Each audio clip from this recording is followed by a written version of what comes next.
कब तक तुम धोखाधड़ी कर लोगे और कब तक तुम धोखाधड़ी से कमाए हुए पैसे खा लोगे?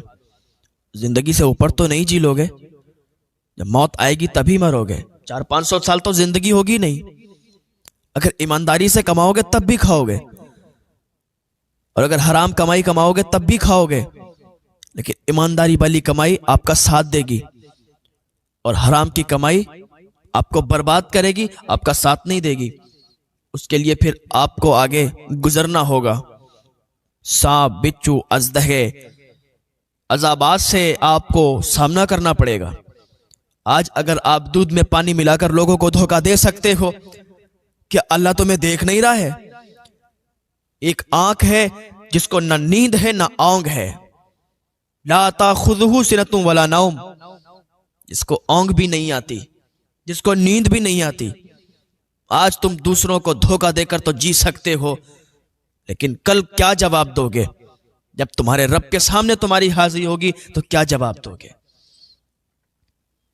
आज तुम चावल में, आटा में, दाल में, तेल में, जो भी सौदा है, जो भी सामान है, आज उसमें तुम लोगों को धोखा दे सकते हो। क्या तुम अपने रब को भी धोखा दे सकते हो? और अल्लाह ताला की पकड़ बहुत सख्त है, और जब अल्लाह की पकड़ होती है तो कोई छुटा नहीं पाता। आज भी आ जाएं अल्लाह की बारगाह में, अल्लाह तुम्हें माफ़ फरमाने वाला है, माफ़ फरमा देगा। ये दूध में पानी मिलाकर बेचना, ये दाल, आटा, चावल, ये दुकानों में जो भी सामान खाने पीने का धोखाधड़ी के साथ एक दूसरे को देना, बाज आ जाएं इससे। आजकल सबसे ज़्यादा धोखाधड़ी चलती है।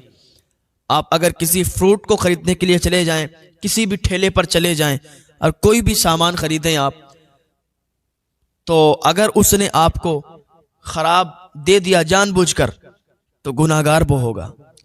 अगर कोई सेब खरीदने के गए और उसने आपको अगर दागी सेब जानबूझकर दे दिया तो गुनाहगार वो होगा कि उसने आपको खराब सेब कैसे दे दिया।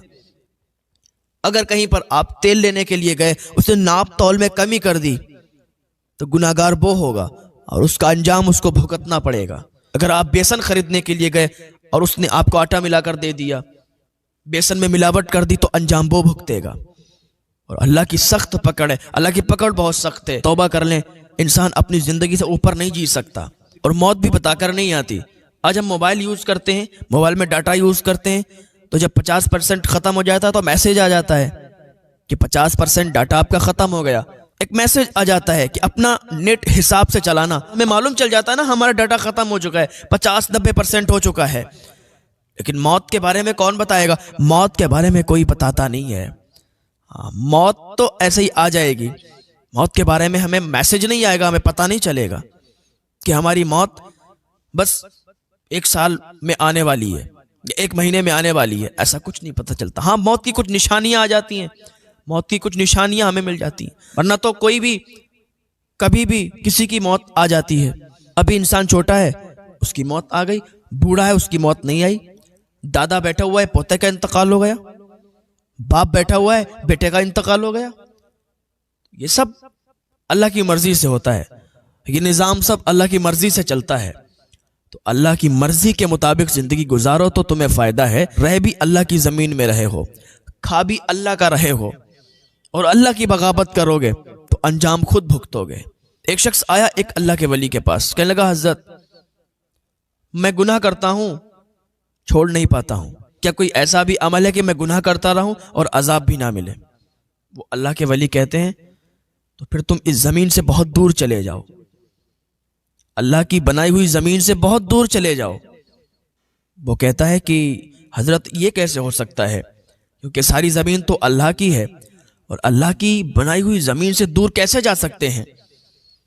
तो वो बुजुर्ग फरमाते हैं कि कैसी बात है कि तुम अल्लाह की बनाई हुई जमीन में रह रहे हो और फिर भी तुम कहते हो कि गुनाह करेंगे अजाब ना मिले, तो फिर उसके मुल्क से बहुत दूर चले जाओ, उसकी सरहद से बहुत दूर चले जाओ। तो कहता हजरत ये भी नहीं हो सकता, सारा निजाम तो चलाने वाला वो है, मुल्क उसका है, हम इस मुल्क से बाहर जाएंगे, दूसरा मुल्क भी उसका है, जमीन उसकी है, कहां जाएंगे?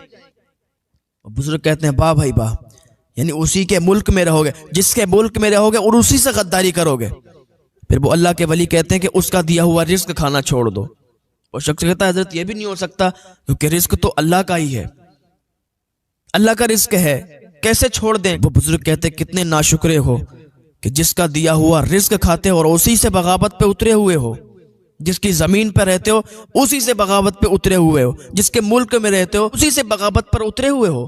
وہ بزرگ کہتے ٹھیک ہے، جب موت کا فرشتہ آئے تو کہنا مجھے نہیں جانا، میں نہیں جا رہا، میں نہیں مر رہا۔ تو وہ شخص کہتا ہے حضرت یہ کیسے ہو سکتا ہے؟ موت کا فرشتہ بتا کے نہیں آتا، موت کا فرشتہ آتا ہے، روح قبض کرتا ہے، چلا جاتا ہے، ہمارا کوئی اختیار نہیں کہ ہم اس کو روک لیں۔